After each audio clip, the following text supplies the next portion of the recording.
জুলাই সনদ বাস্তবায়নের দাবিতে আগামী 5 আগস্ট রাজধানীর নয়াপল্টনে মহাসমাবেশের ঘোষণা দিয়েছে বাংলাদেশ জামায়াতে ইসলামী নেতৃত্বাধীন 10 দলীয় জোট। এই সমাবেশের প্রস্তুতি এবং দেশের চলমান রাজনৈতিক পরিস্থিতি নিয়ে রাজধানীর মিন্টো রোডে বিরোধী দলীয় নেতার বাসভবনে 10 দলীয় জোটের লিয়াজো কমিটির বৈঠক অনুষ্ঠিত হয়। বৈঠকে দেশের সামগ্রিক রাজনৈতিক পরিস্থিতি নিয়ে বিস্তারিত আলোচনা করা হয়।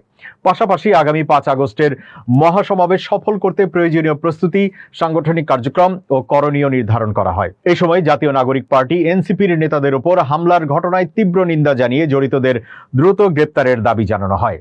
বৈঠকে দেশের চলমান পরিস্থিতি ও ভবিষ্যৎ কর্মসূচি নিয়েও আলোচনা করেন নেতারা।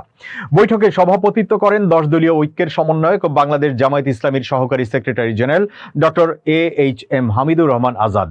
আরও উপস্থিত ছিলেন এলডিপির ভারপ্রাপ্ত মহাসচিব মোহাম্মদ বিল্লাল হোসেন মিয়াজি, জাগোপার সহসভাপতি ও মুখপাত্র ইঞ্জিনিয়ার রাশেদ প্রধান, বাংলাদেশ লেবার পার্টির চেয়ারম্যান ডাক্তার মোস্তাফিজুর রহমান ইরান, বাংলাদেশ খেলাফত মজলিসের যুগ্ম মহাসচিব আতাউল্লাহ আমিন, এনসিপির যুগ্ম আহ্বায়ক আরিফুল ইসলাম আদিব, বাংলাদেশ নিজামে ইসলাম পার্টির সিনিয়র সহসভাপতি আব্দুল মাজেদ আতাহারি, বিডিপির চেয়ারম্যান অ্যাডভোকেট আনোয়ারুল ইসলাম চান, জাগোপার সাধারণ সম্পাদক অধ্যাপক ইকবাল হোসেন, বিডিপির সাধারণ সম্পাদক নিজামুল হক নাইম, বাংলাদেশ খেলাফত মজলিসের মুর্শিদ সিদ্দিকী ও লেবার পার্টির মুখপাত্র নাজমুল ইসলাম তালুকদার।